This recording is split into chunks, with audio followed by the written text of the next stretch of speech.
আসসালামু আলাইকুম। শিক্ষাবিডি ফেজ এবং ইউটিউব চ্যানেলের পক্ষ থেকে সকলকে জানাচ্ছি আন্তরিক শুভেচ্ছা এবং অভিনন্দন। সাথে আছি আমি আমজাদুল ইসলাম। আজকে আমরা এসসিসি একটা কমপ্লিটিং সেন্টেন্সের টপিক আমরা সলিউশন করব অত্যন্ত সহজ সিস্টেমে। আমরা দেখতে পাচ্ছি এখানে দেওয়া আছে ওয়াক ফাস্ট লেস্ট, অর্থাৎ দ্রুত হাঁটো যাতে না, অতটুকু অংশ দেওয়া আছে, বাকি অর্ধেকটা আমরা কি করব, কমপ্লিট করব। অর্থাৎ উপযুক্ত শব্দ দ্বারা, অর্থাৎ ফ্রেজ অথবা ক্লজ দ্বারা এটাকে কমপ্লিট করতে হবে। আমরা যদি দেখি এখানে দেওয়া আছে লেস্ট, এটা হচ্ছে একটা কনজাংশন। এই কনজাংশনটা হচ্ছে নেগেটিভ, অর্থাৎ এরপরে কোনোদিন নেগেটিভ করা যাবে না। অর্থাৎ ওয়াক ফাস্ট, দ্রুত হাঁটো যাতে না, যাতে না তুমি ট্রেনটি মিস না করো। তাহলে আমরা দেখতে পারি এটা হচ্ছে একটা কনজাংশন। কনজাংশনের পরে অবশ্যই একটা সাবজেক্ট ব্যবহার করতে হবে। আমরা সাবজেক্ট হিসেবে ইউ ব্যবহার করতে হবে, কারণ এখানে সেকেন্ড পার্সনকে উল্লেখ করে বলা হয়েছে। এরপরে কোনো সময় যদি লেস্ট থাকে, তাহলে যে সাবজেক্টটা থাকবে, সাবজেক্টের পর অর্থাৎ ফাইনাল ভার্বের আগে এটা কি করতে হবে, শুড অথবা মাইট যুক্ত করতে হবে। তাহলে আমরা ইউ শুড, আমরা যদি শুড ইউজ করি, ইউ শুড, অর্থাৎ কোনো সময় যদি লেস্ট থাকে, লেস্ট সে নিজেই নেগেটিভ, এরপরে যে ভার্বটা থাকবে ফাইনাল ভার্ব, ঠিক এর আগে দিয়ে একটা কি করতে হবে, শুড অথবা মাইট, শুড অথবা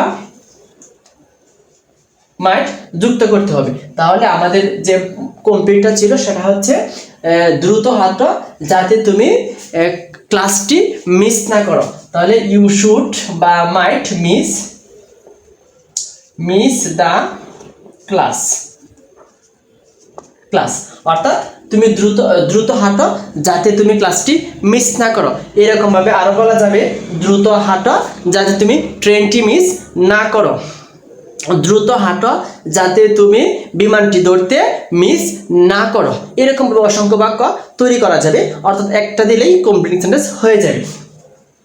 তাহলে আমরা দ্বিতীয়টা যদি দেখি, ইট ইজ হাই টাইম, এটাই উপযুক্ত সময়। এটা দুইটা ভাবে করা যায়। একটা হচ্ছে ইনফিনিটিভ ফ্রেজ। আমাদের একটা কথা মাথায় রাখতে হবে, কমপ্লিটিং সেন্টেন্স করতে হলে সর্বদাই হয় ফ্রেজ দ্বারা অথবা কোনো একটা ক্লজ দ্বারা এটাকে কমপ্লিট করতে হবে, অথবা যদি কোনো সময় প্রবাদের অর্ধেকটা অংশ দেওয়া থাকবে, বাকি অর্ধেকটা অংশ দিয়ে এটাকে কমপ্লিট করতে হবে। আমরা যদি এখানে দেখি ইট ইজ হাই টাইম, এটাই উপযুক্ত সময়, এটাকে আমরা ইনফিনিটিভ দ্বারাও কমপ্লিট করতে পারবো, ইনফিনিটিভ ফ্রেজ দ্বারা কমপ্লিট করতে পারবো, অথবা ক্লজ দ্বারাও কমপ্লিট করতে পারবো। আমরা এখানে ইনফিনিটিভ ফ্রেজ দ্বারা আমরা কমপ্লিট করতেছি। It is high time, it is high time যদি কোনো সময় থাকে, তাহলে এটাকে ইনফিনিটিভ ফ্রেজ অথবা ক্লজ দ্বারা করা যায়। আমরা ইনফিনিটিভ দ্বারা করতেছি। ইট ইজ হাই টাইম, এটাই উপযুক্ত সময় to learn English, to learn English, অর্থাৎ এটাই ইংরেজি শেখার উপযুক্ত সময়। এখানে আরো থাকতে পারে, it is high time to eat rice, এটাই ভাত খাওয়ার উপযুক্ত সময়।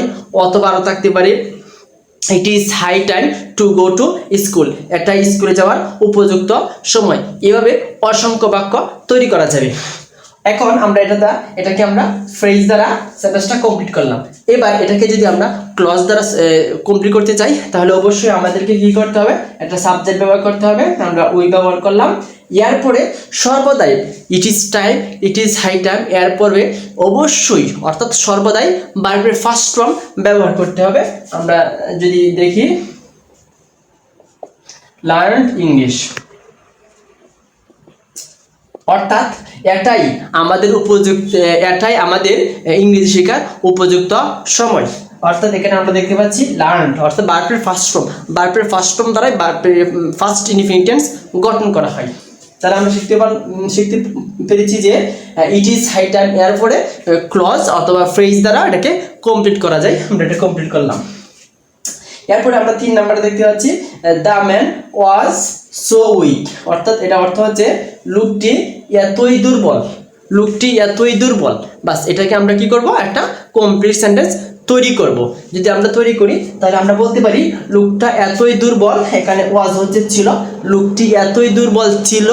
এখানে আমরা দেখতে পাচ্ছি একটা সোর সাথে একটা কনজাংশন হচ্ছে সো ডট ডট দ্যাট, অর্থাৎ এই সোর সাথে এটা ড্যাশ যুক্ত হয়ে একটা সাবঅর্ডিনেট কনজাংশন তৈরি করে সো ডট ডট দ্যাট। তাহলে এখানে আমরা দেখতে পাচ্ছি সো দেওয়া আছে, এরপরে আমরা একটা কি দিব, দ্যাট ব্যবহার করব। ব্যাস দ্যাট ব্যবহার করছে, তাহলে এটা অর্থ দাঁড়াইছে লোকটা এতই দুর্বল ছিল যে হাঁটতে পারতো না, সে খাইতে পারতো না, এরকম একটা কিছু হবে। তাহলে আমরা যদি দেখি লোকটা এতই দুর্বল ছিল যে সে হাঁটতে পারতো না, তাহলে আমরা কি করব, এখান থেকে একটা সাবঅর্ডিনেট ক্লজ তৈরি করা হবে। সাবঅর্ডিনেট ক্লজে প্রথমে আমাদেরকে সাবজেক্ট দিতে হবে। সাবজেক্টটা সর্বদাই প্রিন্সিপাল ক্লজের যে সাবজেক্ট আছে সাবজেক্টের সাথে মিল রেখে দিতে হবে। এখানে যেহেতু পুরুষ, সেই জন্য আমরা পুরুষ হিসেবে, প্রনাউন হিসেবে আমরা পুরুষ ব্যবহার করলাম হি। সে এখানে যেহেতু ফার্স্ট ফর্ম, গঠনটা অবশ্যই অতীতের, এই জন্য আমাদের এখানকে ক্যানের পরিবর্তে কুড, অর্থাৎ কুড, মাইট এরকম একটা কিছু ব্যবহার করতে হবে। He could not walk. বাস, আমরা অতটুকু কমপ্লিট হয়ে গেছে। তাহলে আমরা বলতে পারছি যে লোকটা এতই দুর্বল ছিল যে সে হাঁটতে পারতো না।